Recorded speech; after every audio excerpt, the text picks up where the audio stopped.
नमस्कार, मी दीपक राव तुमचे स्वागत करतो आजच्या शेअर मार्केट अपडेटमध्ये।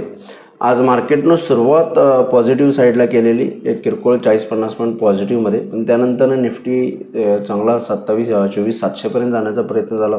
कालही आपण व्हिडिओमध्ये चर्चा केलेली की 24,700 आणि 800 स्ट्रॉंग रेजिस्टन्स पॉईंट्स आहेत, तर 24,450 500 एक स्ट्रॉंग सपोर्ट झोन आहे। आज आपल्याला दोन्ही लेवल रेजिस्टन्स आणि सपोर्टचे first support first resistance test होताना बघायला मिळाले। मॉर्निंगच्या सेशनला पॉझिटिव्ह ओपनिंग नंतर ऑलमोस्ट निफ्टी 24,700-730 पर्यंत गेला आणि तिथून एक सेलिंग प्रेशर बघायला मिळालं। स्ट्रेट अवे टू 24,500 पर्यंत 24,530च्या आसपासचा लो निफ्टीनं बनवला स्पॉट लेवल्समध्ये आणि तिथून थोडीशी रिकव्हरी 24,650च्या आसपास येऊन समोर त्याच रेंजला ट्रेड करून मार्केट बंद झालं।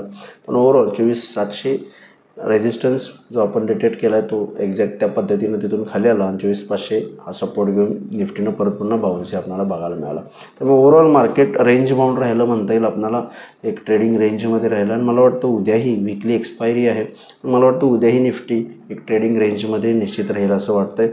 रेंज आणि टेक्निकल लेवल्स ते हायर लेवलला त्याच आहेत। 24,700 आणि 24,800 स्ट्रॉंग रेजिस्टन्स झोन आहे। 24,800च्या वर गेला तरच फर्दर रिकव्हरी 25,000पर्यंत येईल, अदरवाईज 24,450 आणि 24,500 हे दोन सपोर्ट झोन आहेत। 24,500 एवढा 24,450च्या खाली गेलं तर फर्दर डिक्लाइनिंग येऊ शकते निफ्टीला 24,200 पर्यंतची। त्यामुळे ओव्हरऑल मला वाटतं थोडंसं मार्केट 2 दिवसाच्या अप अँड डाऊन स्विंग्स नंतरनं सोमवारी चांगलं वाढलं, मंगळवारी खाली आलं, आज थोडंसं पॉज होताना बघायला मिळते। मार्केट पुढची दिशा ठरवते, पण मला वाटतं थोडंसं कन्सॉलिडेशन या रेंजला होऊ शकेल असं वाटते। संकेत आहेत त्याचे की रेंज बाउंड ट्रेडिंग सेशन्स आपल्याला उद्याही बघायला मिळेल।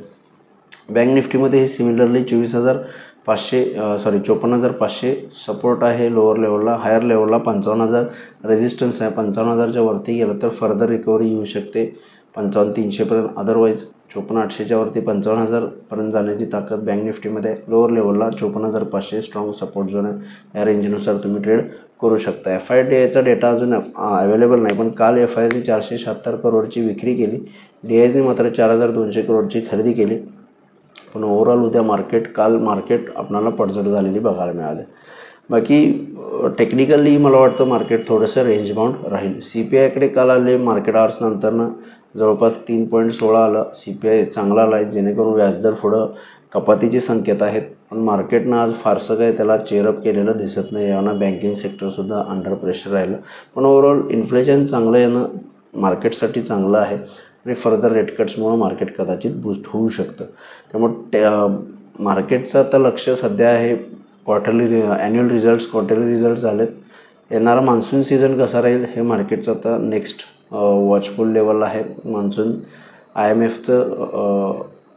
IMAचं आणि स्कायमेट वगैरेचे जे काही फोरकास्ट आहेत मान्सून रिगार्डिंग, त्यावर मार्केटचं थोडंसं लक्ष राहील। मान्सून जर नॉर्मल राहिले, नॉर्मलपेक्षा चांगलं, तर निश्चित मार्केटसाठी ते पॉझिटिव्ह राहील।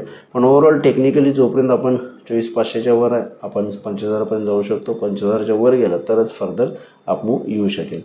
आज NSEमध्ये 1992 शेअर्स वाढले, त्या बाजूला 615 शेअर्स पडलेत। निफ्टीमध्ये 39 शेअर्स वाढले, त्या बाजूला 11 शेअर्स पडलेत। पडणाऱ्या शेअर्सची संख्या कमी आहे, वाढणाऱ्या शेअर्सची संख्या निफ्टीमध्ये आणि NSEमध्ये जास्त आहे। त्यामुळे सेक्टर इंडिसायजेसमध्ये सुद्धा आज बँक सेक्टरवर थोडा दबाव राहिला, बँकिंग सेक्टर, बाकी IT, metal, reality, energy, pharma या सेक्टरमध्ये चांगली तेजी बघायला मिळाली आहे। ग्लोबल मार्केटचा डाव घ्यायचा झाला तर युरोपियन मार्केट्स अर्धा टक्का मायनस आहेत, डाव फ्युचर फ्लॅट आहे एकदम 15-16 पॉईंट। त्यामुळे ओव्हरऑल ग्लोबल मार्केटकडून काही संकेत फारसे नाही आहेत आत्ता तरी, पण मला वाटतं मगाशी ज्या टेक्निकल लेवल्स केला 24,500 ते 24,700-800 या रेंजमध्ये निफ्टी राहू शकते। बँक निफ्टी 54,500 ते 55,000 या रेंजमध्ये उद्या ट्रेडिंग करू शकतं। एक शॉर्ट ट्रेडिंग रेंज उद्याही असेल असं मला वाटतं। तर बघूया उद्या मार्केट कशा पद्धतीने बिहेव होते। माझा व्हिडिओ ऐकला त्याबद्दल धन्यवाद। माझा व्हिडिओ जास्तीत लाईक करा, शेअर करा, माझ्या चॅनल सबस्क्राईब करून डेली अपडेटसाठी बेल आयकॉनला क्लिक करा। धन्यवाद।